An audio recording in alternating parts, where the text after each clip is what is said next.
Thank you. I have a question. What's the difference between the U.S. debt and the debt that African nations own? Because the U.S. debt doesn't keep the U.S. from being one of the leading powers of the world, but then African nations can't make it because of that debt that is strangling them. The first question is a very important question. What makes African and third world debt different from the American debt? Number one, America is never going to pay its debts. It doesn't have to. Its debts are in its own currency. We can simply print it. The African debt is not in its currency. The African debt is in US dollars. Africa has to earn the US dollars, and the only way it can earn the US dollars is not to be assassinated for growing its own food and becoming independent and doing something that the United States does not like. The principle underlying the foundation of the World Bank, the International Bank for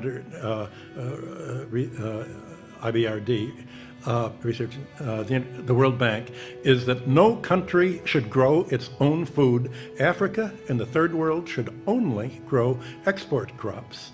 To export, in order to have an oversupply of cocoa and other tropical raw materials, to keep down the price, they must buy their grain from the United States or Europe, so that if they do something that we don't like, we can do what America tried to do to China in the 60s. We can sanction them. We can say, we're going to starve you. We're going to not export any grain to you.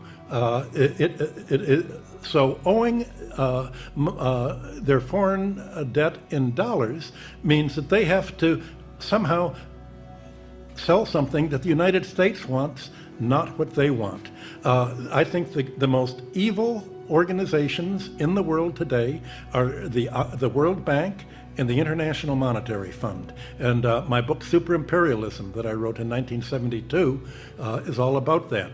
The largest purchasers of the book were the Defense Department and the CIA. I was immediately, the organization I worked for was given a $75,000, $85,000 Defense Department contract for me to come to explain to them how American imperialism worked, and they used it as a how to do it book. They thought it was just spontaneous. And I had written the book thinking that socialists and third world countries would do something about it, and indeed it was translated into Spanish and other languages. But it was really the Defense Department that applied most of this, and I was amazed when I was invited to the White House to explain how imperialism worked. And my boss said, we've run rings around the British imperialists. This is how to do it. You make them owe the debts in your currency, not their own. You control their central bank and make them financially dependent on you, and then you've got a stranglehold for them. So certainly the third world countries should cancel the debts under the odious debt principle. I haven't been able to convince any of them to do it because they said if we do that, the CIA will kill us. So how do you break that cycle? That's a problem I've not been able to solve. Yeah. The other thing, when you were responding to the first question, there's also something we're suffering from in Africa, the devaluation of currency as another way of... Devaluation of? The currency. Oh, currency, yes. As a way of keeping us dependent continuously.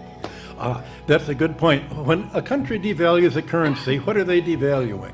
Well, you know, there's a world price for grain, a world price for aluminum, a world price for raw materials. The only thing that they can really devalue is the price of their labor.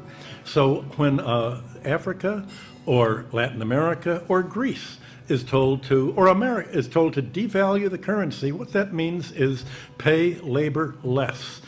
You have to squeeze out more to pay the top of the economic pyramid, to suck it all up to the top 10% or 1% or 0.1%. So devaluation is basically an anti-labor policy to prevent a domestic market and prosperity from developing. That is why China and Russia are saying, we don't want to be part of the dollar area. We want our own currency, and we will only borrow in our own debt. Last time I went to China, it was a little annoying because they insisted in paying me in yuan, which